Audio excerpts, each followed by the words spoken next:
Kun sagalee bilisummaa Oromootiin.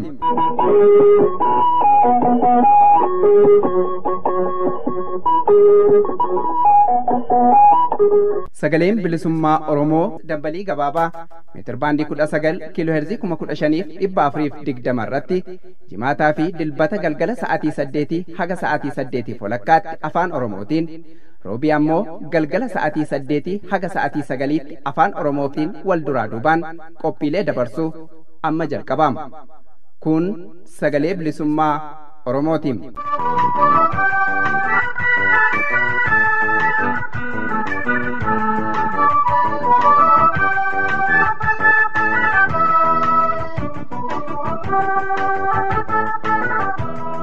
Kafagoo kan dhiyoo jirtan kanneen raadiyoo sagalee bilisummaa Oromoo karaa weebsaayitii garaagaraan nu hordofaa jirtan nageenyi keenya kabajaa fi jaalala bakka jirtanitti isin haa qaqqabu. Sagantaalee keenyaarraa karaa raadiyoo sagalee bilisummaa Oromootiin isiniif darban qabannee dhiyaanneerra. Maarree hanga xumura qophii keenyatti nu faana turaa jecha sagantaalee keenyaarraaf qabannee dhiyaanne akka itti aanuttiin isin beeksisa. Sagantaalee har'aa isin beeksisuuf kan si faana turu ani Moosisaa Nagaasaati. Akkuma baratame qophii keenya oduudhaan eegalla. Oduutti aansuun hundeeffamuu magaalaa haaraa Shaggar bu'uura godhachuun dhimma daangeffamuu Finfinnee fi maastar pilaanii mata duree jedhutu isiniif dhiyaata. Xumura irratti dhimma miidiyaalee Oromoo jedhu jalatti marii karaa YouTube chaanaalii Oromiyaa irratti Dr. Shuggut Galataa fi Dr. Dassuu Guyyoo waliin godhametu isiniif dhiyaata. Maarree hanga xumura qophii keenyatti nu faana turaa jecha amma kallattumaan gara oduuttiin isin ceesisa.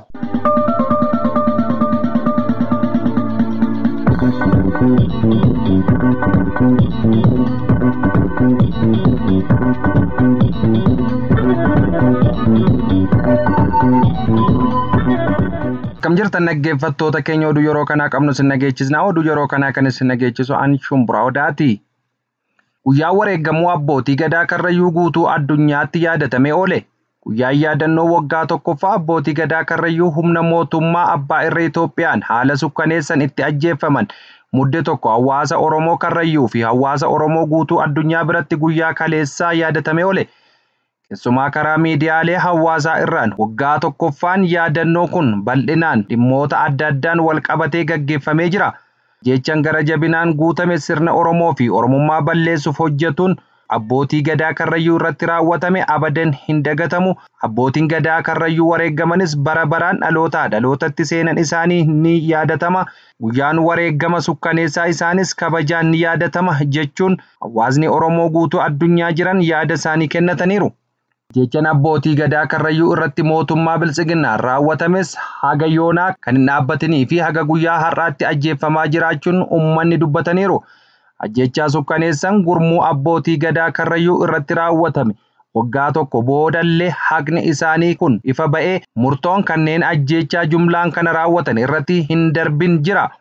Mootummaan abbaa irree gocha sukkaneessaa kana ofiif raawwatee waraana bilisummaa Oromootti haqachuuf yaale fi oolee osoo hin bulin garuu kanneen abbootiin gadaa Karrayyuu jumlaan akka ajjeefamaniif ajaja dabarsan qondaalota olaanoo fi bulchitoota miseensota paartii biltsiginnaa ta'uu qaamotni hoogganaa olaanoo paartii biltsiginnaa dhugaa kana saaxiluun isaanis kan yaadatamudha.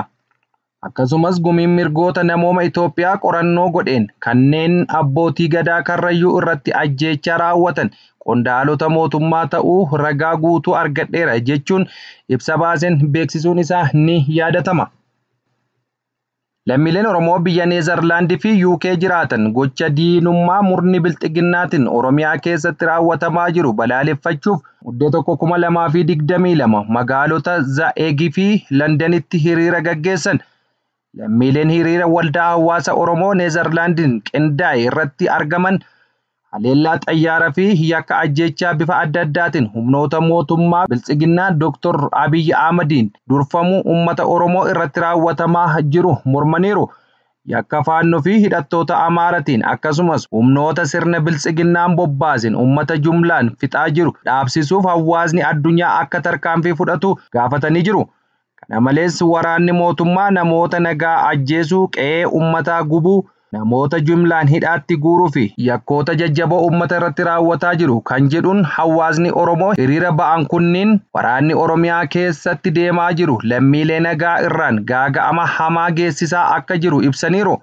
Gartuun Biltsiginnaa yakka duguuggaa sanyii Oromiyaa keessatti maqaa waraana bilisummaa Oromoo irratti duulutiin raawwataa jiruuf akka mana murtii yakkamtoota idila addunyaa ICCtti dhiyaatu akkasumas mootummaan Neezerlaandis gartuu shororkeessaa gaggeessaa jiru Biltsiginnaa deeggaruu akka dhaabu dhaadannoolee gaggeessaniin gaafataniiru. Haaluma wal fakkaatuun hawaasni Oromoo magaalaa guddoo UK, Londonii fi naannawa ishee jiraatan mudde 2022 hiriira mormii gaggeessan. Hiriirri kun kan gaggeeffame naannawa waajjira ministeera muummee UK'tti yoo ta'u, hawaasni Oromoo hiriira mormii ba'an kunniin haleellaa xiyyaaraa mootummaan Biltsiginnaa Oromiyaa keessatti lammiilee nagaa irratti gaggeessaa jiruu fi gaaga'ama lubbuu fi qabeenya dhaqqabsiisaa jiru mormuun balaaleffataniiru. Haleellaan diroonii kun naannawa manneen jireenyaa, manneen barnootaa, gabaa akkasumas bakkeewwan namoonni nagaan itti hedduummatanitti raawwatamuun lubbuun namoota nagaa dhibbootamaan lakkaa'aman dabarsaa jiraachuu mootummaan Ingiliz kan hubachiisan hawaasni Oromoo London hiriira kana irratti qooda fudhatan mootummaan ta'ee jedhee uummata nagaa irratti haleellaa raawwataa jiraachuu ifa godhani. Mootummaan Biltsiginnaa humna lafoo fi humna qilleensaan Oromiyaa keessatti duguuggaa sanyii raawwataa akka jiru hiriirtonni kunniin addeessaniiru. Dhuma irratti hawaasni Oromoo London hiriira mormii kana gaggeesse. Hawaasni addunyaa dhumaatii uummata Oromoo irratti raawwatamaa jiruuf xiyyeeffannaa akka kennu darbees mootummaa Itoophiyaa irratti dhiibbaa akka gaggeessu gaafatanii jiru. Egaan kabajamtoota dhaggeeffattoota fi daawwattoota keenya oduu yeroo kanaaf qabannee isinii dhiyaanne asumarratti xumurree jirra. Sagantaalee raadiyoo sagalee bilisummaa Oromoo biroo hafan waliin turtii gaarii isiniin jenna.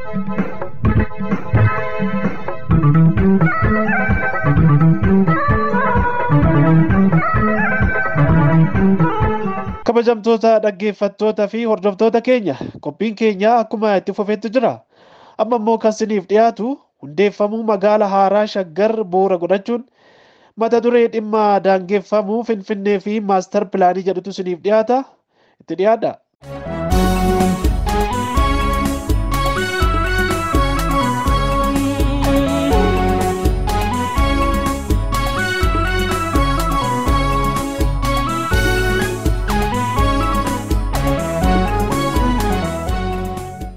Daangeffamuu Finfinnee fi maastar pilaanii. Sirnoonni aangoo impaayera Itoophiyaa qabatanii jaarraa tokkoo fi walakkaa impaayeratti bulchan weerartoota lafaa fi qabeenya uummataa saamanii uummata beelaa fi waraanaan fixaa ofii jireenya qananii sadarkaa durooyyoota Awurooppaa ga'u jiraatanidha. Teessoon isaanii handhuura Oromiyaa Finfinnee waan ta'eef sirnoonni kun addatti lafa Oromiyaa weeraranii qabeenya ishee saamaa Oromoo ammoo ajjeesaa fi hiraarsaa jiraatu. Sirnoota kanneen keessaa sirni EPRDF kan olaantummaa adda bilisa baasaa uummata Tigraay TPLF'n durfamu qabeenya Oromiyaa waggoota 13 siiquuf saameen hoogganoonnii fi kaabinoonni isaa duroomanii investeeraa fi abboota qabeenyaa ergataanii gamoon isaan Finfinnee keessatti duumessatti ol dhiyeessanii ijaaran isaan gawwan qannaan lafa qonnaan bulaa Oromoo tuulama bal'aa saamuuf wixinee maastar pilaanii Finfinnee jedhu labsanii. Jalqaba bara 2014 labsiin maastar pilaanii miidiyaadhaan gadi ba'anii labsanii. Barattoonni yuunivarsiitiilee saamicha lafaa fi qabeenyaa qonnaan bultoota Oromoo tuulamaa buqqisuu mormuu eegalanii. Mormiin kun manneen barnootaa sadarkaa tokkoffaa fi lammaffaa keessattis itti fufe. Mormii kana tasgabbeessuuf hoogganoonni sirnichaa muraasni waan uummata keenya fayyaduu miti yoo ta'e ni hafa jedhanii miidiyaatti ba'anii dubbatan. Mormiin baatilee 5 oliif tures yeroof qabbanaa'e. Adeemsi maastar pilaanii sun garuu hin dhaabbanne. Onkoloolessa 2015 caffeen Oromiyaa wixinee maastar pilaanii afaan Amaaraan qophaa'e afaan Oromootti hiike akka hojii irra ooluuf raggaasisuu isaa hordofuun Qeerroon ammas mormii itti fufe. Yeroo caffeen waan kana raggaasu yeroo irrechaa waan tureef irrecha irratti mormiin saamichaa lafaa kun dhageessifamaa ture. Sadaasa 12 bara 2015 barattoota mana barumsaa Gincii sadarkaa lammaffaatiin hiriirri mormii qindaawaan eegalee guutuu Oromiyaatti wal ga'e. Yeroo tokko akka waan maastar pilaaniin kun Oromoo fayyaduutti uummata keenya amansiisuuf, yeroo kaan ammoo yoo uummata hin fayyadne ni hafa jedhanii aangawoonni OPDO miidiyaatti afaan faajjii uumaa turan. Mormiin qeerroo fi barattoota waan maastar pilaanii bira darbee mirga abbaa biyyummaa fi warraaqsa sirna aangoo irra jiru kuffisutti tarkaanfate. Haala kanaan warraaqsa qeerrootiin caasaan sirnichaa diigame. Wixintoonnii fi raawwattoonni isaa qabsoodhaan waan bakka irraa kaafamaniif dhimmi maastar pilaanis foolii bishaanii ta'ee ture. Gammoojjii Tigraay bakka Adeet jedhamutti adda bilisa baasaa uummata Tigraay TPLF'n kan bixxilamte ergamaa fi turte OPDO'n afaan jijjiirattee qabsoo buttee kan aangotti baate. Waggoota 4 keessatti waan waggoota 27 bara ergamtummaa ishee saamte caalaa lafaa fi qabeenya hedduu saamte abboota qabeenyaa taatee jirti. Keessattuu lafti baadiyyaa Finfinnee fi magaalota naannawaa Finfinnee marsanii jiran guyyaa adiidhaan waggoota 4 darban kaabinoota, kaadiroota, namoota tikaa fi ajajoota waraanaa PP'tiin saamamaa turte. Basaastonni xixiqqoon illee miliyoonera ta'uun kan tujjaaran lakkoofsan qaban. Lafa qonnaan bultoota Oromoo irraa saamanii fi mallaqa gurguddaa qabeenya Oromoo saaman irraa argatan kanaan magaalaa haaraa kan bal'inaan Finfinnee dachaa 10 oliin caalu Finfinneetti digirii 360 naannessanii ijaaruuf wixinee baasanii maastar pilaanii duraanii san maqaa biraatiin hojiitti jijjiiruuf labsataniiru.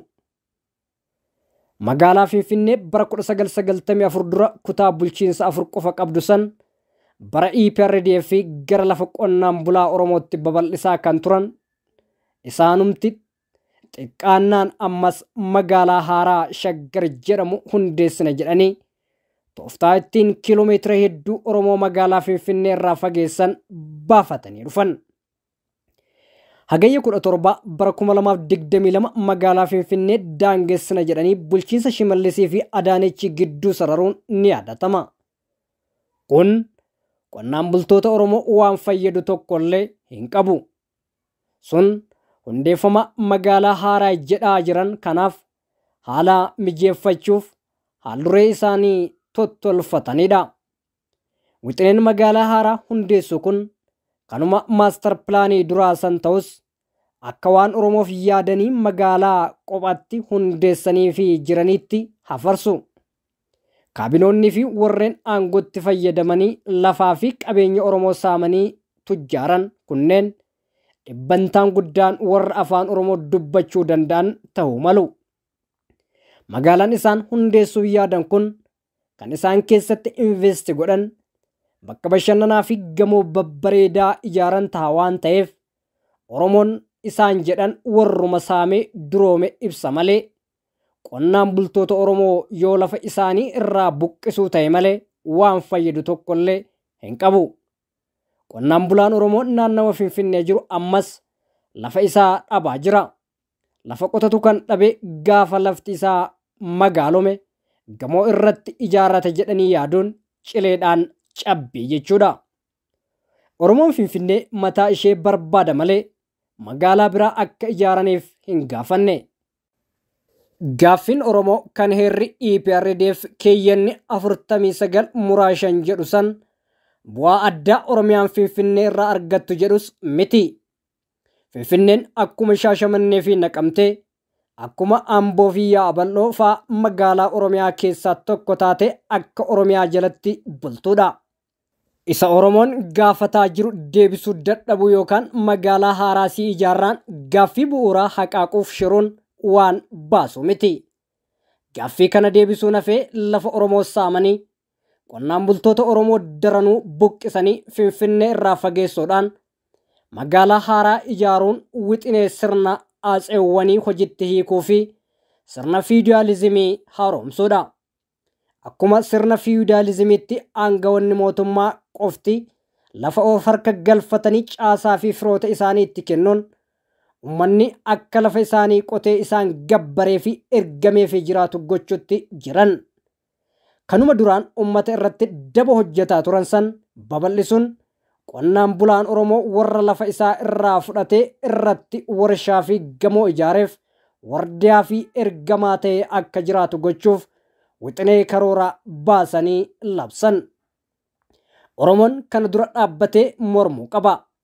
Waan qeerroon 6,000 ol mormee itti wareegame wanti irra deebiidhaan fidaniif waan Oromoon cal'iseefidha.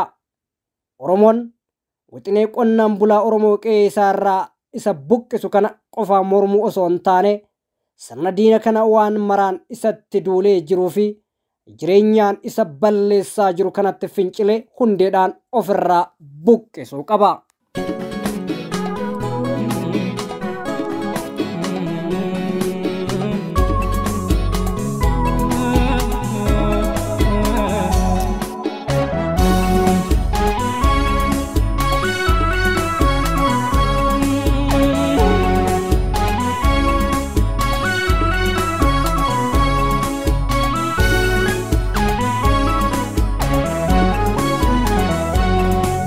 Allaattiin gammoojjii osoo dubbatte qurxummiin galaanaa afaan baafatte lafee lammii koo awwaalcha dhabee soora bineensaa tahee abbaan lafaa dhabee lafasaa sooree alagaan irraa jiraata takkaa falatee lafasaa irratti kan siraan bulaa qonni hafeeti takkaa falatee lafasaa irratti hojjetee bulaa qonni hafeeti.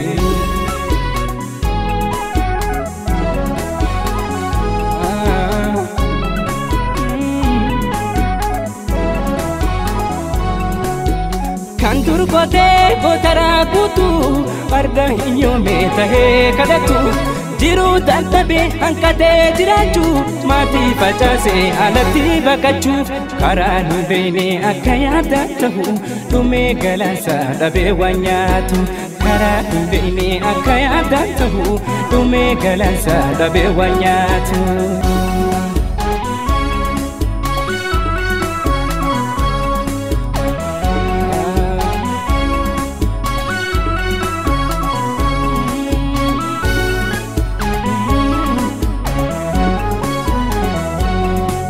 Allaattiin gammoojjii osoo dubbatte qurxummiin galaanaa afaan baafatte lafee lammii koo awwaalcha dhabee soora bineensaa tahee abbaan lafaa dhabee lafasaa sooree alagaan irraa jiraata takkaa falatee lafasaa irratti kan siraan bulaa qonni hafeeti takkaa falatee lafasaa irratti hojjetee bulaa qonni hafeeti.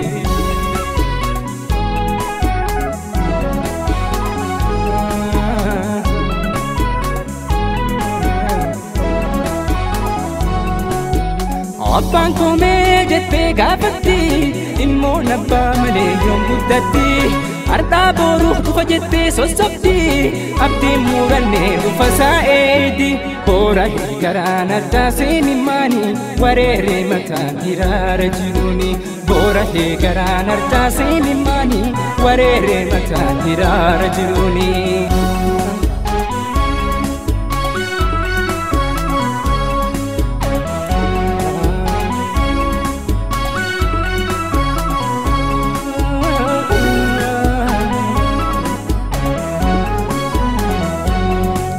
Allaattiin gammoojjii osoo dubbatte qurxummiin galaanaa afaan baafatte lafee lammii koo awwaalcha dhabee soora bineensaa tahee abbaan lafaa dhabee lafasaa sooree alagaan irraa jiraata takkaa falatee lafasaa irratti kan siraan bulaa qonni hafeeti takkaa falatee lafasaa irratti hojjetee bulaa qonni hafeeti.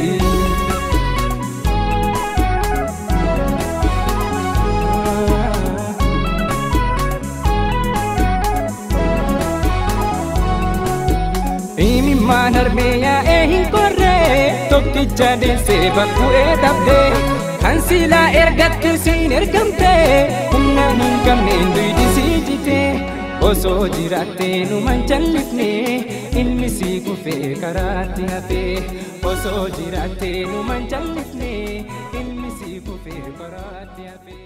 Kabajamtoota dhaggeeffattoota keenya sagantaalee keenya irraa gara xumuraatti finneerra. Xumura irratti kan isiniif dhiyaatu dhimma miidiyaalee Oromoo jedhu jalatti marii karaa YouTube chaanaalii Oromiyaa irratti Dr. Shuggut Galataa fi Dr. Dassuu Guyyoo waliin godhametu itti fufa itti dhiyaata.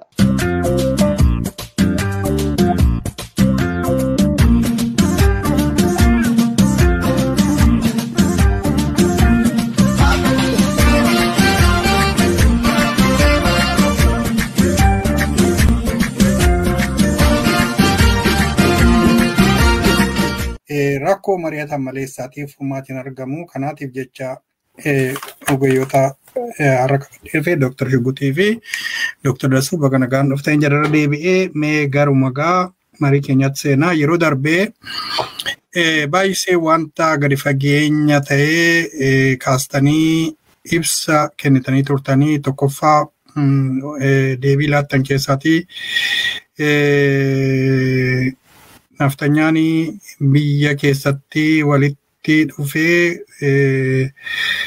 jaarmoliin isaanii akka of ijaarree amma biyya Oromoo sanaannee qabannaa kan jedhu kana murteeffatanii walii galanii hojii irratti akka bobba'an kan jedhu barruu ga'ee fi akkasumas immoo Dr. Dassuun daataa argateerraatii jaarmoleen biyya alaa kan jiranii NGO bara gara 26 fi dhaabbileen siyaasaa 26 ijaaramanii akeeki isaanii tokkoof tokko warumti biyya keessaa wajjinii wal duukaa socho'anii sochii kanaanii qabsoo Oromoo balleessuu fi Oromoo akka sabaatti of jalatti akka abbootii keenyaatti deebinee of jala gashina kan jedhu sanarratti bobba'anii jiru. Kanas immoo qawwee bitaniitu gara mana sagadaa isaanii mana Ortodoksii keessatti walitti kuufachaa akka jiranii kan jedhu waan akkasii kana kaastanii dubbattanii turtanii. Maalii fi Oromoon garuu callisee waan akkasii kana jenneetu yeroo isaanii wajjin komperii gochuu yaallu isaaniin komachuurraa ofii keenya komachuun nurra jira kan jedhu yaada akkasiillee kaaftanii jirtu. Dhugaadhumatu waan akkasii taasifame jechuudha. Mariin keenya har'aallee kanumatti itti fufaa. Mariin gaaffiin komee isma ni kaan gaasa hundee ta'e gaggaafachaan ture.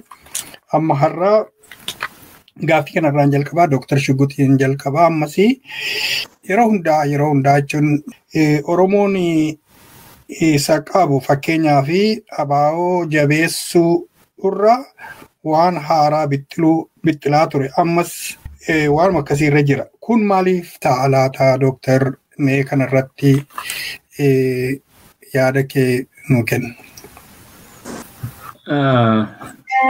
Dursa ammallee marroo lammaffaa kanaa fi mariif akka walitti deebinu nu gochuu keedhaaf galata guddaa qabda Boyaanaa chaanalii kanarratti. Gaaffiin kee karaa dheeraa nama deemsisaa. Kattaniin gabaabsullee natti ulfaataa. Kanaaf karaa dheeraa sanaan gaggabaabse jechuu barbaada. Maaliif Oromoon haaraa bixxiluu jaallataa yookiin immoo maaliif haaraan bibixxilaman jaarmolee ka jedhu natti fakkaata sirriitti yooniin hubadhe. Asirratti Dr. Shuggut beekta kaayyoon qabsoo Oromoo nama hubateef tokko amma dhannee bilisummaa keenya argannutti amma sirna garbummaa jala jirrutti gaaffiin Oromoo tokko jennee ilaalla. Akka biyya demokraatii keessa jiranitti paartii dhaabbachuu wajjin waliin fakkaatu. Kanaa wajjin wal qabsiisi.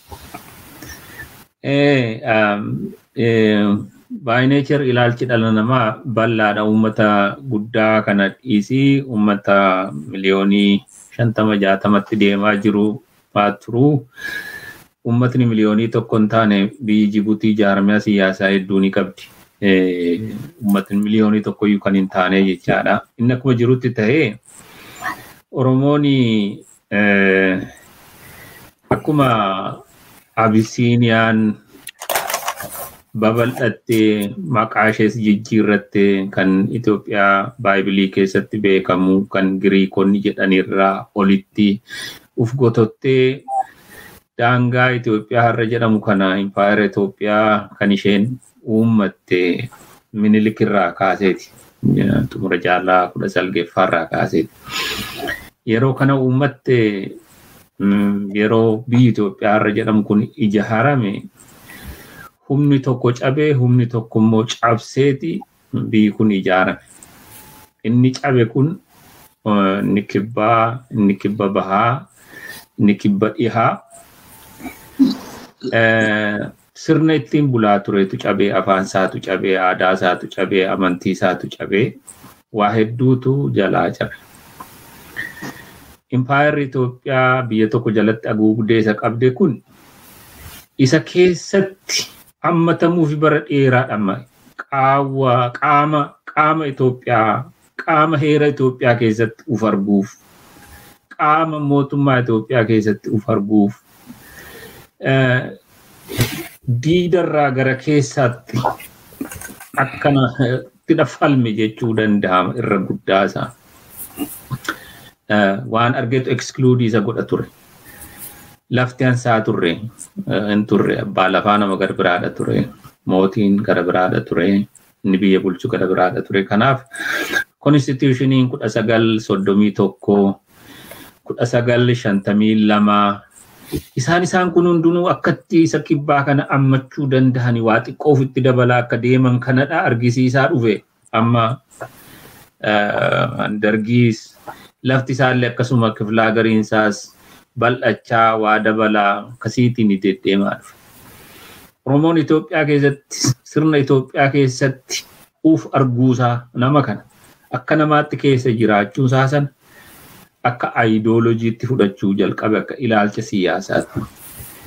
Garuu gaaffiin hundee gaaffiin waliigala uummanni Oromoo akka mirga akka Oromummaa isaatti isa cabe sana deebifachuu sana hin deebine ture. Kanaaf tiraakii lamaan deeme. Tokko tiraakiin inni tokko siistama Itoophiyaa keessatti uf arguuf uf fooyyeffachuuf inni deeme sun akka ideoloojiitti ta'ee bara dheeraadhaaf isa rakkisee jira. Miilli karaa tokko immoo uf tahee mirga waloosaa kabachiifatee inni deemu sanatu karaa gara biraa itti tahee jira jechaadha. Isa kana keessatti inni mirga waloosaatiin sirnicha hundeerraan jijjiiruu jalqabu political power ta'uusaa yeroo arguu jalqabu Oromoodhuma keessatti immoo hana aangoo barbaadu dhalate. Oromoo keessatti gamni lammeeffaa inni dur inni karaa ideoloojiitiin deemu sanarraa alatti political power tahaa jira Oromoon. Political power kana keessattiin uf arguutu narra jira, leadership positionii qabachuutu narra jira inni jedhutu dhalate. Hammeenyan qabu ture kun utuu hundee isaa gaaffii mirga Oromoo godhate isaaf murannoodhaan itti dhaabbate political competitioniin kun hammeenya hin turre. Kanaaf waa sadiitu itti dhalate. Tokko isuma sila siistama Itoophiyaa keessatti galeen waa godha isa jedhee deemaa dhufe. Isa kana isoon isaa jennu dur. Yookiin immoo waziligaa jennu dur. Yookiin maalarriidaa jennu. Yookiin sadad keessa isaa jennu jiraataa turan Oromoon.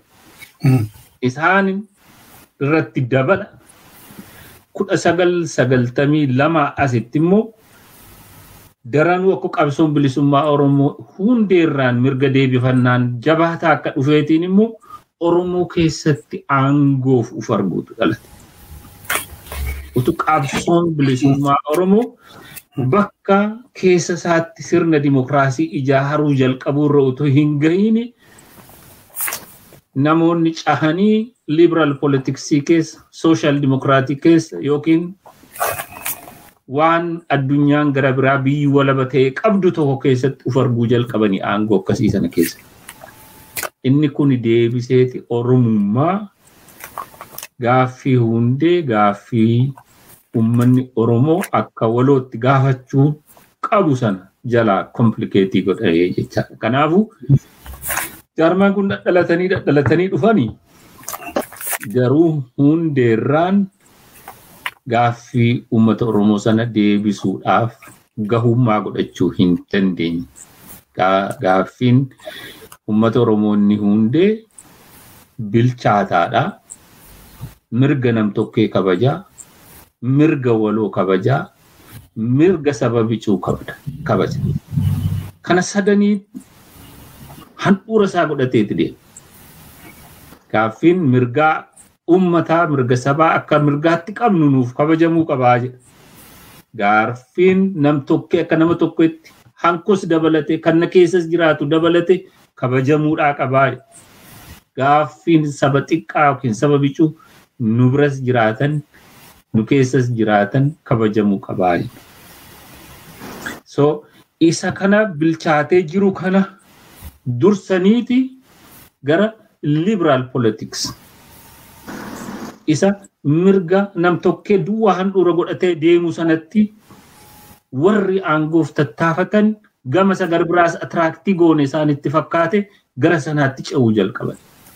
Isa kanatti qabsoo bilisummaa Oromoo daddaaqama keessa akka inni galu isa godhee jaarmoleen isaan baay'atanis kanaafi gaaffii deemaa jiru keessatti Oromoon political power tahaa deemaa jiru keessatti political leader tahuuf han Oromoon barbaadu sana utuu hin deebisiin yookiin sanaaf hin dhaabbatiin han ofii isaanii hawwaniin duwwaa gaggeessuu fedhan. It's just like rectangular box. Waan rectangular ta'e tokko irratti waan marsaa tokko itti galchee itti galuu hin danda'u. Kanaaf rakkatu Oromoo gaggeessuunis isaan rakkata, isaan rakkisa. Oromoo irraas fagaachuun isaan rakkisa. Gaaffii Oromoo fi fedha isaanii waliin dhuunfachuusuu gatii dadhabaniif jaarmaan illee kanumaaf dhalata deebi'ee immoo bada. Kan inni badu immoo waan Oromoon barbaadu sana waa gochuu dadhabee. Dr. Dassuu kanarratti atis yoo waan dabaltu jiraate itti dabalteetu. Galatoomii obbo Ayyaanaa gaaffii jalqaba gaafattee fi Dr. Shugguxitti waa xinnoo man dabala. Kan Dr. Shugguxitti hin buune. Isa isaan itti taasan waliin gala. Kanan itti dabaluu barbaadu wantichi Oromoo fi Itoophiyaan biyya lamatu walitti makame. Biyya adda addaati. Akka sanaatti akka biyyaatti recognition qabaa hin qabu, halaaba qabaa, maali qabaa inni waan biraa ta'e yoo akkanan itti ilaalutti biyya lamatu walitti makame. Oromoos ta'uu danda'a, saba biraatiinis ta'uu danda'a. Maaliif Itoophiyaan gaafa lafa buufatte imaammata mataa ishee kaawwatte laala.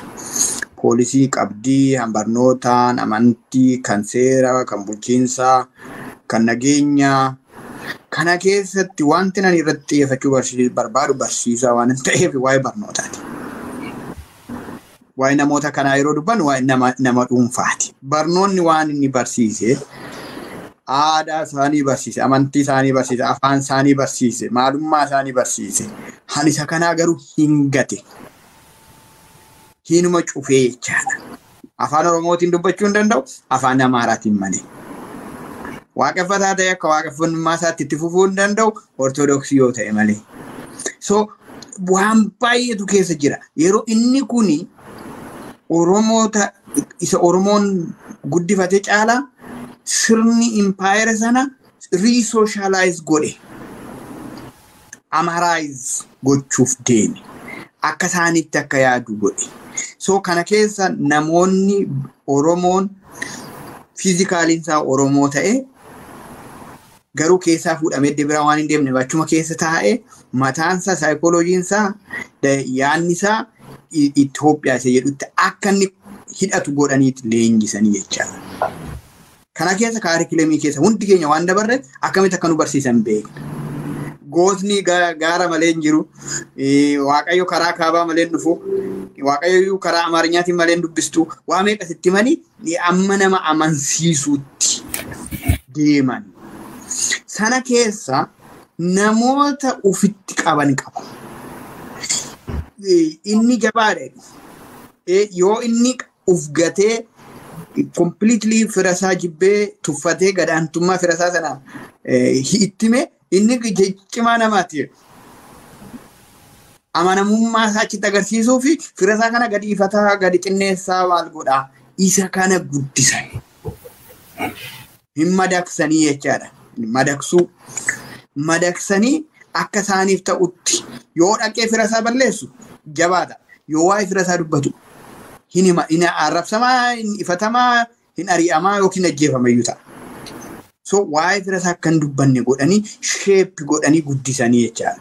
Inni kun baay'eensa adeemsa keessa immoo madaquutiin Oromoomtiyyuu wanti ni Dr. Guutuu Shugguxii ideoloojii Itoophiyaa sana keessattiyyuu jiraachuu maal jedhe sanaafini. Madaquu irra darbeeyyuu maal yoo akka kanaatti deemnee jechuurra gahe acceptance irra gahe. Isaan kanadha inni himuu baru. Madaqee waa'ee Oromoo kaasee miti baay'ee. Oromoo isaa ta'aa dhiisuu garuu biyyuma kana faana jiraanna warri jedhu uumame. Warri kuni basic hundeen isaanii faayidaa isaaniiti. Akkuma Dr. Shugguxii anis kanan irra deebi. Kanaaf inni akkaataan itti ilaaluu kanaatiin jedhe. Kan biraa immoo Itoophiyaa sana kaarikulamii isaa baratu isaaf hin liqimsamne. Sirna isaa keessatti isaaf hin liqimsamne hin fudhanne. Ideoloojii namatti jennu kun egaa ideoloojiin adda bilisummaa Oromoo ittisa saayinsii Dr. Shugguxii fa'aa amma hoogganaadha. Yeroo dheeraa keessa turanii barreessaa jiranii hin beeku garuu adda bilisummaa Oromoo mataansa saayinsii mataansa danda'edha. Filosoofii akkamitti wanta adda addaa kana keessa darbee yeroo kana gahuun mataansa saayinsiidha. Saayinsii jechuun waanuma jirre uummatoo hin ta'e waanuma jiru kana orgaanaayiz godhanii lafa kaa'u. So adda bilisummaa Oromoo saayinsii Oromoo qabsoo Oromoo keessa saayinsii tokkodha. Dr. Shugguxii deebii keessa kan lamaanuu keessatti wanta arge tokko namooti rakkoo yeroo baay'ee rakkoo uumanii dhaabas bixxilanii achi boodatti milkaa'uu dadhabanii yookaanis immoo gananii dhaqanii diina biratti biranii afaan isaanii wayyaa isaanii fuula isaanii jijjiiranii kaleessa kanaasaa turaniif kan jechaa turan dhiisanii akka biraa ta'anii argamanii argaa jirra. Isaan kun egaa ayyaana laallattoota jechuu dandeenya. Boris immoo as deebi'anii fakkeenyaatii fi garuma qabsootti dhufanii qabsaa fakkaatanii warra akkasii kun ayyaana laallattoota fedhii dhuunfaatii fi qabsoo ganuu yookaanis immoo ganuu duwwaatu hin taane fedhii dhuunfaaf deemu jedhee ati karaa liberaal wanniitiilee adeemutte.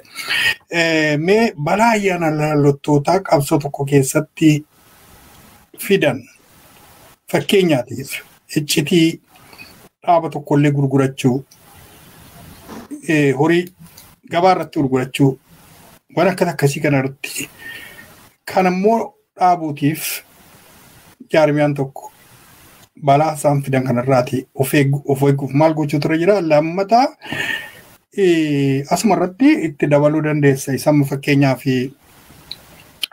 filosoofii jechuun danda'an filosoofii meessintuu keessumaa barumsa Dr. Dassuu ilaallee biyya tokko saba kana walitti qabuu fi irree tokko biyya tokko saba tokko kan jedhu sun. Kun egaa Oromoodha kan jedhu hundumaa ilaalaa. Kana hubachiisuudhaaf yeroo Oromoon iddoo tokkollee rukutamu har'a yookaan inni biraa callisee jennee yeroo baay'ee haasofnu maa callisee yeroo jennu mee kana hojii walitti qabiisas amusee wanni nu ibsuu yaale Dooktar. Balaa tireetariin tokko yookiin kan waan galfata galee fi tokko dabarsee laate namni namarra geessisu salphaadha jechuun danda'ama. Salphaadha kan hin taanes amma biyya mootummaan US namoota warra shororkeessaa yoo nama kana abaluu kana yoo naa argitan yookiin naa himtan miliyoonii amma kanaan siniif kaffalaa jedha. Namichuma sana ajjeesuuf duwwaa miti ani miliyoonii amma kanaa kaffalu waan namichi sammuu isaa sana keessatti qabatee deemu waan namichi suni beekutu amma sanaa koostii godhaa yuufidha kana jedha mootummaan jechaa qote. Kanaaf tireetariin tokko kan inni sirra geessu daangaansaa amma kanaati jechuuf baay'ee akkuma biyyi suni akka kanaa jedhee kaawwate yoo jaarmiyaas ta'e jaarmiyaan amma isa godhu sana waan salphaatti laatu salphaa miti jechuu kooti walii galatti. Kanarraa kan inni ufittisuu danda'u tika qabuutiin amma dandahametti. Tikatu tika tiksaa jecha tikatu innichi si ganu sunis tika tokko keessatti hidhatee tika garbiraa wajjiniin wal quba qabaateetidha si gana. Kanaaf tikatu wal dorgoma tika keef namicha sana loobii godhatee of jala galfate tika sanatu wal waanii jedha kuni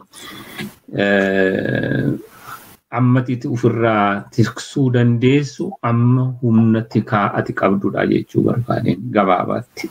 Kanaaf wanati hambisuu dandeessu hanqisuu dandeessu waa lamaanii galaalcha kiyyaatti fakkanii ruubii irraa qabutti tokko tika keetiin irraa hambistaa.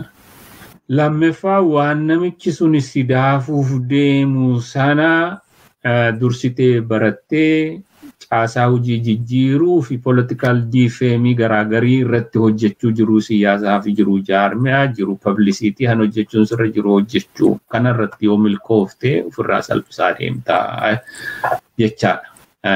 Kanumaniin irraa jechuu danda'a. Kanaaf hanni warra kasii kun irra guddaasaa opportunizimiitu isaanii mohataa jabina qabsoo kees mataansaa hanqisaa adeema. Akkuma qabsoon kee jabaataa adeemeen akka humni kee jabaataa adeemeen opportunistii waan tahaniif uf qusatu gocha badisarraa gocha saaxiluurraa uf hambisu sodaan isaan keessatti waan buluuf.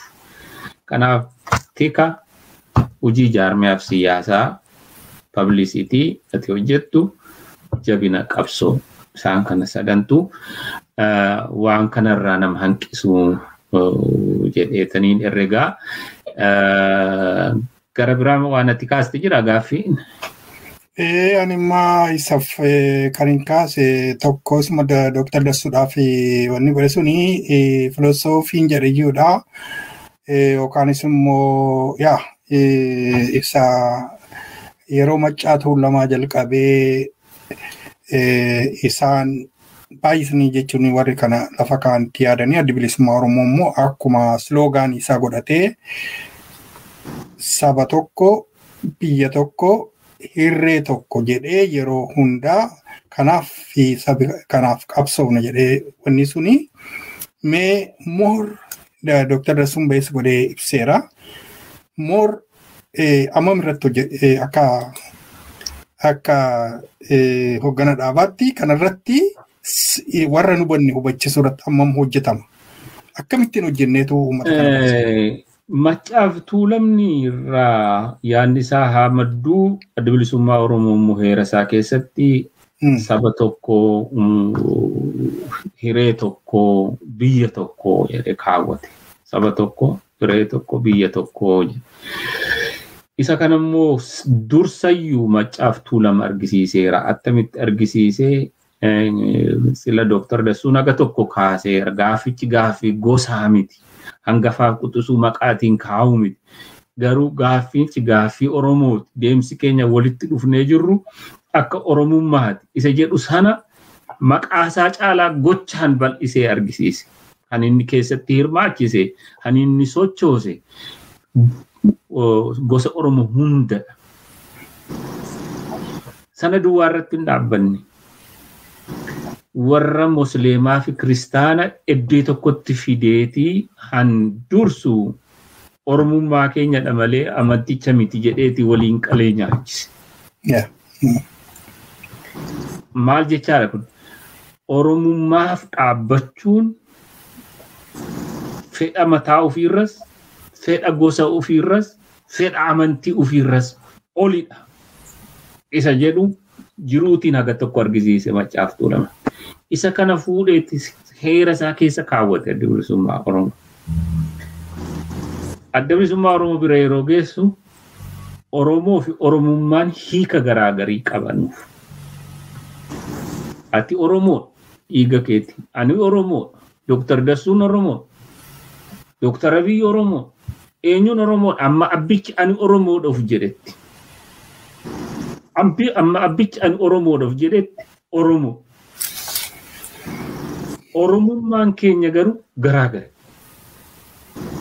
Oromummaan keenya garuu afaan Oromoo, aadaa Oromoo leellisuuf akka inni hundee godhatu hojjechuu mirga Oromoo, mirga waloo Oromoof akka sabaatti waan inni dhabe akka inni deebifatuuf qabsaa'u dantaa Oromoo dabarsanii gurgurachuurraa uf dhorkuu saadoo mataasaaf fedhii mataasaaf fedhii mataa keef jettee dhimma Oromoo gurgurachuurraa of qusu Oromummaadha gannu.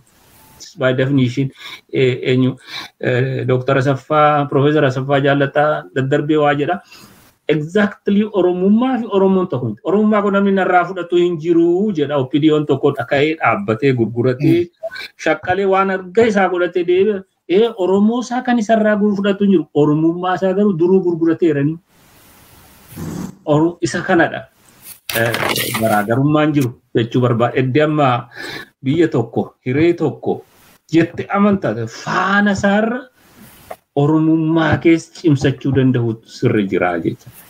Qabsoon keenya qabsoo raasizimii miti waan Oromoo fi Amaaraa, Oromoo fi Ogaadeen jennu mirga uummata Oromoo. Dhibdee uummata Oromoo irra jiru irraati haasa'aa jira. Inni sun immoo Oromummaatiin deema. Nu caalaa warri Habashaa maal jedhu? Oromummaa isaanii amma balleessinutti isiin jedhu warri dhibbasa maanni Sirandess Kistiidhaa fi warri Habashaan warri mari'atan wal mari'atan amma iheen Oromummaan naxafaalleen. Iheen Oromoon naxafaalleen hin jedhan. Oromoon garuu ittiin si falmata. An dhiiga isaa DNA keessaa baasneeti wal gaafataa jirra miti. Kanaadhaa fi hiree tokko, saba tokko, biyya tokko waliin qaba. Isammoo Oromummaadhaan falminee irra aanuu danda'e. Akkasitti ilaalamuutu sarara jira jechuu barbaade gabaabaan.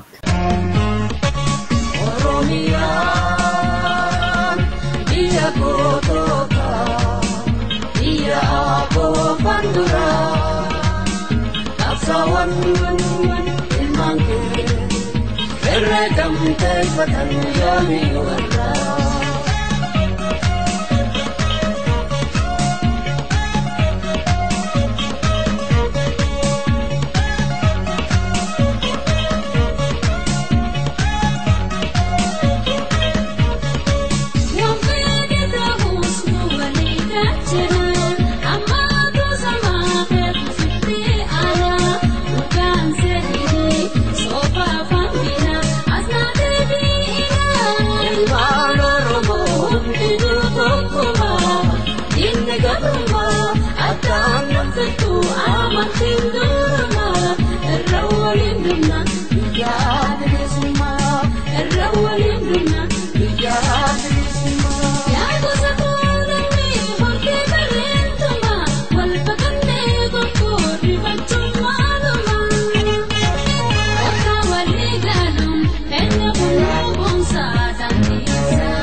teeffatan yoomii warraa.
Teeffatan yoomii warraa.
Teeffatan yoomii warraa.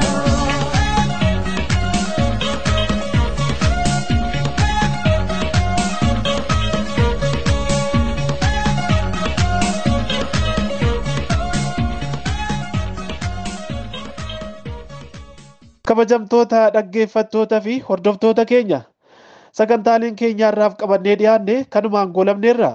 Qophiilee keenya yeroo biraatiin hanga walitti deebinutti nagaan nuu tura.